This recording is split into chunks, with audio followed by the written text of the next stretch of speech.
El rompeolas, tiempo de conversar. Bueno, tiempo de conversar, y para conversar yo creo que tengo ahí al otro lado del hilo a una auténtica conversadora, que no solamente conversa con la voz, sino también con el texto y la palabra y el bolígrafo, ¿no? O el ordena, ¿no? Elsa López, escritora, Premio de Canarias y Literatura. Hace unas semanas tenía una conferencia interesante en la isla de Fuerteventura, y la conferencia se llamaba Cultura e Incertidumbre, ¿no? Y yo cuando veía el título me parecía tan interesante, porque yo creo que la incertidumbre está ya tan grande ya en todo, que yo creo que es cultura y todo, ¿no? Pero bueno, vamos a hablar con Elsa a ver qué nos cuenta. Elsa, buenos días. Buenos días, buenos días. ¿Qué tal? ¿Cómo se amanece la isla de La Palma? Bueno, hoy soleada. ¡Ah! Y además anuncian calor, vamos a ver lo que pasa. También es una incertidumbre. Bueno, una incertidumbre es a ver cómo sale esta entrevista, por ejemplo, también, ¿no? No puede salir mal, porque uno dice lo que piensa, y entonces, sí, claro, los oyentes luego si les gusta bien, y si no, pues mira, por lo menos escuchan cosas interesantes. Claro. Y escuchan, ¿no? Eso es importante, escuchar, porque yo creo que ya no escuchamos, ¿no? Sí, no oímos. Ese es el problema, al revés. Sí. Que oímos pero no escuchamos. Y esa es una de las claves también del problema, ¿no? Oímos pero no escuchamos. Claro, oímos lo que nos dicen, nos quedamos con lo que nos dicen, aplaudimos lo que nos dicen que hay que aplaudir. Vivimos unos tiempos realmente, en general, hablo en general, donde todo eso está programado, ¿no? Entonces, cuando yo hablaba de esa incertidumbre, es de que realmente lo que hacen las tecnologías, el mundo tecnológico, que es ciencia, eso lo que hace es que nos hace a todos parecidos, iguales. Si miramos ahora mismo el mundo en general, esos que llaman civilizados, y ves a la gente con un móvil, realmente eso es algo que nos hace a todos muy parecidos, ¿no? Leí hace poco un libro, Wilson se llama el autor, que hablaba de la esencia del ser humano, y decía que si los extraterrestres llegaran a la Tierra, no les asombraría nada lo que hemos conseguido tecnológicamente, porque ellos estarían mucho más avanzados. Lo que les asombraría sería la cultura. Es decir, lo que los seres humanos, con su cabecita pensante, han conseguido en el arte, en la literatura, en la música, eso sí les asombraría. Y esa cultura, que es la que produce el asombro, es la que está en peligro. Está en peligro, lo que voy a decir me parece grave, en el sentido que, porque a veces la tecnología, que avanza mucho más rápido, se va a comer todo eso. Y esa tecnología se usa para hacernos a todos parecidos, convertirnos en esa masa que disfruta con las mismas cosas. Es decir, se programan fiestas, conciertos, tú ves eso a rebosar. Sí. La gente va buscando algo más. Todo eso está bien, a mí me gusta la música y me gusta ir a un concierto. Cada uno tiene su gusto en los conciertos. Yo no digo que los conciertos sean malos, sino que nos arrastran a través de los anuncios, la publicidad, todo eso que ha sido inventado para conducirnos, ¿no? Todo eso a mí me provoca muchas dudas, porque digo, ¿hasta qué punto me estoy dejando llevar por lo que me cuentan, por lo que me dicen, por lo que me programan? Y en mí, dentro de mí, a mi edad, hay una resistencia. Bueno, siempre la hubo, ¿no? Pero ahora todavía más, porque con el conocimiento, las ventajas del conocimiento, porque la edad también te da conocimiento, porque vas viendo cosas, vas viendo los resultados. Y cuando miras alrededor, te das cuenta de que la cultura ayuda a que la gente cambie de opinión. No a que tengan la misma opinión, sino a que puedan cambiar de opinión, cosa que en un régimen dictatorial, por ejemplo, no les interesa que cambien de opinión. Los regímenes dictatoriales son fantásticos porque cogen a la gente y le cuentan lo mismo, una panda de ignorantes que no leen o que no estudian filosofía o que no estudian literatura o que no estudian eso, que son las humanidades, y se comportan como máquinas. Ese es el miedo. Y eso es lo que crea la incertidumbre en este momento en la sociedad. Es como un vértigo. Tenemos, si hablas con gente que piensa, también tienen ese vértigo, también tienen ese miedo.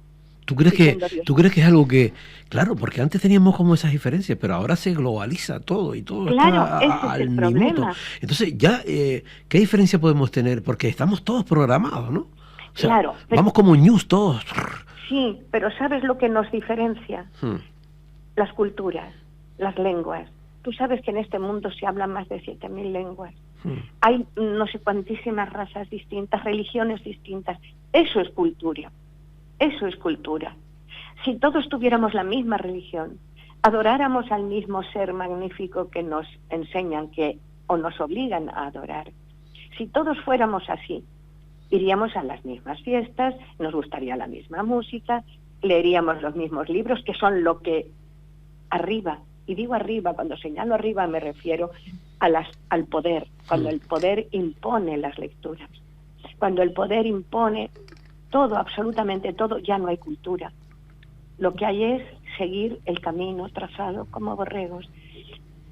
Yo cada día tengo más miedo a eso, porque lo veo en muchos países, evidentemente, ¿no? Cómo se cargan a pensadores, cómo se cargan a humanistas, cómo se cargan la filosofía, por ejemplo. La filosofía en nuestro país se la han cargado, ya no hay filosofía. Y si hay muy poca. Entonces, ¿qué van a pensar esos adolescentes si no les han dado lo necesario para poder pensar y ser ellos mismos? Mira, dos cuestiones. La primera, y tú dices que nos diferenciamos, claro, que tenemos nuestros idiomas, nuestras historias diferentes, ¿no? Pero, ¿y el sistema aprende a caminar dentro de esos idiomas, de esas formas de cada pueblo, para que al final estemos todos también conectados con su mismo objetivo? Puede ocurrir. Por ejemplo, sin ánimo de señalar, por ejemplo, el inglés. El inglés se está imponiendo de tal manera que tú vas a buscar trabajo ahora mismo en muchísimos países de este mundo y si no hablas inglés no te admiten. El inglés, por ejemplo, es una imposición. Una imposición, como otras muchas cosas. La manera de vestir, la manera de comportarse, las creencias se imponen muchas cosas y no nos damos cuenta hasta que el monstruo ya está encima de nosotros. Ya es un gigante que nos aplasta. ¿Y por qué funciona? Pues porque la gente no lee, la gente no sabe, la gente no les dejan pensar. Es más fácil gobernar a un pueblo que no piensa, que ignora, y entonces se inventan cosas, no sé, es que no quiero ni señalar, cualquiera que me oiga sabe de qué estoy hablando. Sí. Y tenemos ahora mismo ejemplos en algunos países, y bueno, sí que señalo, mírese la Argentina. Tú ves a ese hombre y dices, ¿cómo es posible? ¿Cómo es posible? Que un ser pensante vote. Pues tan mal tiene que estar, porque, vamos a ver. Tú dices, bueno, porque la izquierda no ha sabido, o no ha sabido, porque es que tienen que estar muy mal. No, pero ¿O qué pasa? No hablemos ni de izquierdas ni de derechas, que eso también son imposiciones ideológicas. No. Yo no quiero hablar de derechas ni de izquierdas. Quiero hablar de sabiduría o de ignorancia. Vale. Quiero hablar de pensar o de no pensar. Un pueblo que piensa por sí mismo, que hemos enseñado a pensar a los niños desde pequeños, a tomar decisiones, jamás votarían a una cosa como esta, a un ser humano. Pues claro. Pero por eso te digo que tendrían que estar las cosas muy mal para, ante esa imagen que están viendo ellos, que la estamos viendo nosotros, alguien puede apostar, digo yo, ¿no?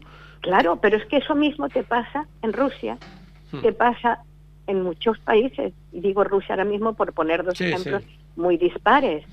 Es decir, que no hablemos ni de comunismo ni de fascismo, que eso ya, fíjate, en nuestro mundo cultural ya ni se lleva. Eso es historia, que también la historia es interesante. Es decir, si los extraterrestres llegan aquí, una de las cosas que les apasionaría sería la historia, de ver lo que los seres humanos han hecho, bueno y malo, a lo largo de tantos siglos. Eso es importante, que nos demos cuenta de eso. Claro, mira, una cosa, y entonces yo pienso que, claro, que aquí la única solución que se ve sobre la mesa es potenciar ese espíritu crítico que tenemos que tener, ¿no? Claro. ¿Y cómo lo potenciamos? El pensamiento, enseñar a pensar, porque si enseñamos, siempre vuelvo a lo mismo. a la educación. La gente dirá, ya está pesada hablando de la educación, pero es que creo en ella. Yo creo que educar es enseñar a discernir desde pequeño, desde pequeñitos. Cuando un niño tira una cosa al suelo, una rabieta, tú le dices, no, eso no, por esto y por esto. Parece una tontería, pero es un aprendizaje. El niño tiene que distinguir y aprender a distinguir por sí mismo. Yo no le puedo imponer a base de castigos o de repeticiones o de eslogans lo que tiene que hacer. Sino, no, piénsalo bien, a ver, eso no se debe tirar, ¿por qué? Pues no, pues porque no es tuyo, porque es una cosa bonita, lo que sea, pero se le enseña. Y a los adolescentes se les explica Aristóteles, Platón, San Agustín, lo que sea. Y ellos buscan el camino a través de las lecturas. Pero parece que vamos... mira, justamente después voy a tratar el tema del informe PISA de educación en Canarias, ¿no?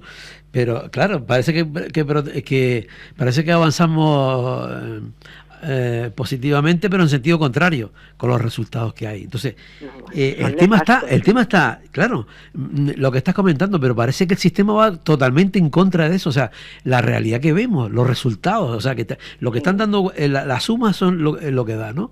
Y tú dices, pero claro, no sé. Sí, porque es muy fácil enseñarle a un adolescente que 2 más 2 son 4, eso está demostrado. Bueno, digo yo, está demostrado. Claro. Pero eso es muy fácil y lo aprenden y lo memorizan. Pero el bien y el mal, ¿cómo les explicas tú? ¿Cómo les explicas tú lo que es la libertad, lo que es la decisión, la voluntad humana, lo que es la creación? ¿Cómo se los explicas? Pues hay que explicárselo y hay que decirles que el bien es esto y esto y esto, pero no porque lo diga yo y lo imponga yo como presidente de Corea, es que lo digo yo, que soy un filósofo, y te demuestro que si haces el bien, eso es productivo. Que si tú plantas un árbol y lo riegas, eso crece y da frutos. Pero si le das patadas, si lo maltratas, ese árbol no crecerá nunca. Y si el área de pensamiento, como tú comenzabas al principio de la conversación, decías, hemos quitado o se han suprimido la filosofía y tal, o sea, da la impresión de que las vías, las áreas y los caminos que conducirían a ese espíritu crítico, parece que el sistema la corta, ¿no? La elimina, ¿no? Entonces, no vamos como en sentido contrario a lo que estamos hablando. Sí. Tú imagínate, por ejemplo, una asignatura que yo estudié de joven, como es Historia de las Religiones. Eso es muy interesante porque tú luego estudias todas las religiones. Primero, aprendes a respetar todas y a ver cómo, bueno, algunas no lo son mucho, pero bueno, vas viendo que cada pueblo tiene su manera de pensar, un Dios distinto, y que eso, oye, es respetable. Eso te enseña, eso es un aprendizaje. Pero si tú a los niños los educas desde que tienen 3 años a que solo hay un Dios que se llama X, que hace X, ese niño crecerá con la idea clara de que eso que le han informado es la verdad. Y entonces despreciará las otras religiones, despreciará las otras lenguas, despreciará los otros colores de piel. Ese es el problema, que no se les explica que los seres humanos son iguales. Que somos iguales. Ahí en clase de ciencias yo aprendí que por dentro somos todos iguales. A mí nadie me va a engañar ahora. Claro. Y que las pieles tienen un color por X. Eso hay que explicárselo a los niños. Pero no ponerles delante de una pantalla y obligarles sistemáticamente a aprender solo física, química, matemática. Que no estoy en contra, me parece muy bien. Pero ese no es el mundo. Eso es una parte del mundo. Y el mundo tiene otras cosas que tienen que aprender a apreciar. Y el arte es una creación de la mente, del cerebro humano. ¿Tú crees que la educación ha ido alejada de lo que es la realidad? Hombre, de las humanidades, vamos, lo firmo. Las humanidades no interesan porque hace que la gente tenga una capacidad y una voluntad de decisión y que, bueno, que seamos flexibles ante los demás, que admitamos las otras culturas, que seamos de verdad personas bondadosas en el sentido de la bondad, es decir, que pensemos que el Señor que está a mi lado es lo mismo que yo o mejor incluso. Eso nos lo han arrebatado en muchas culturas. Sí.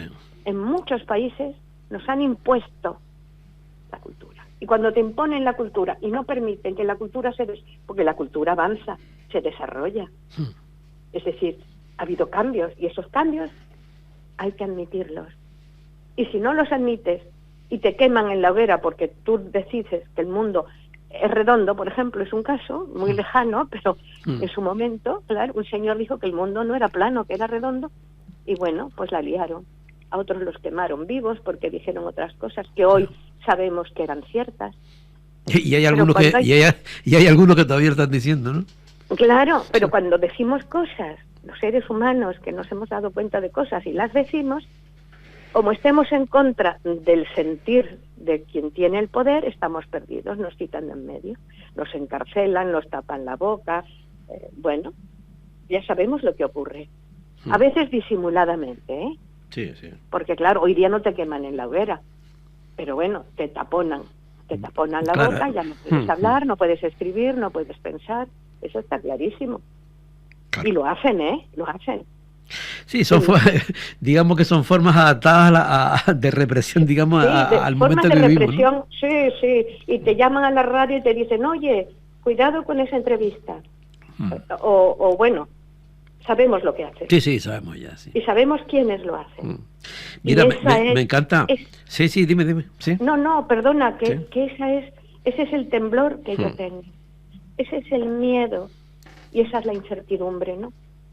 Si en el mundo que vivimos no nos estarán domesticando demasiado. ¿Tú crees que deberemos tener miedo, Elsa? Miedo, mucho miedo, por favor. Que no somos tontos. Digo yo, Elsa, siempre todas las generaciones se preguntarían lo mismo, a lo mejor, ¿no? Siempre se dijo, no, los que vienen ahora, no, estos están no sé qué, están y nunca se adaptaban a lo que había, ¿no? Siempre esos movimientos de cambio hubieron, ¿no? Pero a mí, no sé si tú coincides conmigo, pero ahora están, bueno, igual en otras épocas pretéritas decían lo mismo, pero a mí me parece ahora tan brutal, ¿no? Sí, claro que decían lo mismo. Tú imagínate ese faraón asustadísimo cuando le llegaban con notificaciones respecto de que su Dios no era el verdadero, de que, etcétera, que su poder era finito y todas esas historias. Pues bien, lo trasladamos a hoy día, y es lo mismo, con otras formas, con otras maneras de decirlo, otras maneras de comportarse, pero en el fondo, una dictadura, y no hablo de dictaduras políticas solo, cuidado, una dictadura moral, una dictadura social, una dictadura económica, que también la tenemos, Claro, claro. Hoy me ha pasado una cosa que me ha dado mucho miedo. Entré en un concurso, compré ayer unos productos en una tienda de Navidad y ponía, quiero tuyo personal. Sí, y le tocará y yo personalmente entré en la página que me indican y cuando voy a poner mi nombre, ya está puesto mi nombre, mi teléfono y mi correo electrónico. ¿Cómo? ¿Por qué? ¿Cómo y por qué? Y esto es una cadena alimenticia determinada, que no doy su nombre, pero que bueno, me he quedado helada, digo, Dios mío. Mira, y tú no crees que nos pasa eso, porque eso evidentemente nos pasa a todos, ¿no? Que a lo mejor ahora estamos hablando de una cosa y ya te llega al móvil un montón de historias, ¿no? Y ya damos como que eso es así, o sea, normalizamos eso que es para echarnos la mano a la cabeza, ¿no? Sí, como cuando estás hablando al lado del móvil tuyo, que también nos pasa a todos, claro. Y de repente el móvil te contesta lo que estabas hablando, que no estabas hablando con nadie. Eso. Yo estaba diciendo, mira, no sé si ir a comprar hoy verdura, y se oye una voz de la señora que dice, las verduras más importantes. Entonces, yo la primera vez que me pasó, creí morirme. Ahora ya me da igual, porque todavía me queda una responsabilidad conmigo misma, que es mi cabeza. Claro. O sea, oye, y si uno mintiera, Elsa, y si uno mintiera, por ejemplo, empiezas a decir cosas para contrarrestar al sistema, ¿sabes? La máquina es tan tonta, en el fondo es tan tonta, que te seguiría la corriente. Esa es la claro, oye, pues eso quiere decir que somos más inteligentes, coño. Claro que lo somos, eso es a lo que voy, esa es la cultura. Claro, qué bueno. Esa es la cultura del que en un momento dado dice, tú saltas y me contestas, pues ahora verás tú. Ahora yo cojo y miento. Qué bueno. Y miento en todo, verás qué maravilla. Se vuelve loca la máquina. Claro. Entonces, claro, esa es la clave, que las máquinas, todavía el ser humano, con su inteligencia y su creatividad, el cerebro creador, puede hacer y dominar a las máquinas. El problema es cuando se crea la idea de que las máquinas controlan absolutamente el universo. Yo veo mucho películas de ciencia ficción por mis nietos, porque me gustan además, ¿no?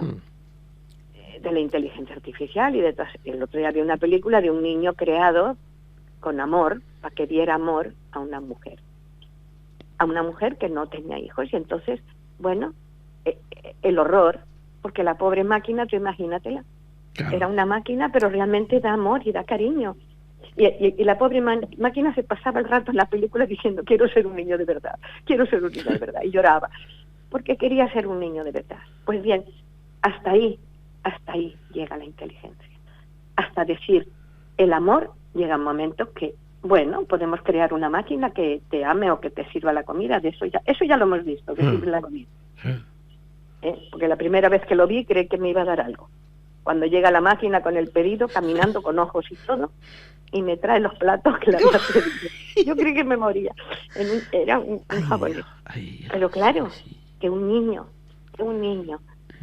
de mentira se comporte como un niño de verdad, ahí empieza un poco de nuevo ese miedo interior. Total. Fíjate que estás contando. Has comentado en la conversación que a mí me recuerda mucho a lo que decía el loco de la colina, ¿no? Que decía que había muchas preguntas, había muchos contenidos. Es que justamente me estaba leyendo el libro de él ahora, ¿no? Y hablaba de ideas y de pensamientos, ¿no? Que él decía que los pensamientos más y las ideas más inesperadas, esas te las daba el psiquiatra, ¿no? Cuando ibas al psiquiatra, ¿no? Los pensamientos, que me acordé antes porque has comentado dos cosas. Dice, los pensamientos más fundamentales en la vida, eso te los cogías de Platón, en fin, de toda la historia que tú estabas comentando antes. Y tú decías ahora lo de los niños, él decía que las preguntas más curiosas era después la de los niños. Y yo creo que es verdad, ¿no? Esas tres cosas, ¿no? Sí, sí, total. Mi nieto pequeño, el último, tiene 1 año y medio. No dice más que agua y abre los bracitos así, se los pone así y dice, ¿y por qué? ¿Y por qué? A todo. ¿Y por qué? Me mira, ¿y por qué? ¿Y por qué? ¿Y por qué quiere decir? ¿Y por qué? ¿Y por qué? Bueno, me mira, ¿y por qué? ¿Y por qué quiere decir? Que le dé algo, que lo lleve a ver Bartolito o la vaca Lola, o que le dé un paseo por la cocina. Ese ¿y por qué? Fíjate, qué curioso, porque además lo dice como interrogación. ¿Y no te parece alucinante que diga ¿y por qué? Claro que es alucinante cuando no dice ni mamá ni papá. Claro, me parece que es tremendo. Es tremendo. Esa pregunta en su cabecita significa el mundo entero. Total. Bien, pues ese por qué lo tengo yo también. Fíjate, pues mira, vamos a terminar la conversación porque ya se nos fue el tiempo, pero ese final que acaba de decir lo voy a unir a una cosa que dijiste al principio, ¿sabes? Y al principio dijiste que a tu edad, dijiste a mi edad, cada día lo lucho más. Entonces, ese y por qué que tiene tu niña, tu nieto con 1 año y medio, resulta que tú con mucho más años que él, sigues teniendo ese y por qué. Ese y por qué. ¿O no? Gracias. Eso es lo que yo quería llegar a esa conclusión. Total. Es decir, el círculo se cierra. Total. Con la pregunta eterna. Sí. Eterna. Y mientras nos preguntemos por qué, estamos salvados. Total. Esa es la clave de esta. Oye, Elsa, siempre me dejas bien, no sé por qué. No, cariño. Qué bien. Oye, qué bueno. Interesante. Bueno, cariño. Oye, gracias, un beso, chao. Gracias a todos y feliz Navidad a todos. Ay, sí, feliz Navidad. Sí. Bueno, Elsa, chao. Venga, hasta un abrazo, siempre, un adiós. abrazo. Chao, Gracias. chao. Adiós. Bueno, interesante, ¿no? Bueno, pues nos vamos con después de la conversación, nos vamos a ir con otro tema musical de Eres Suppli.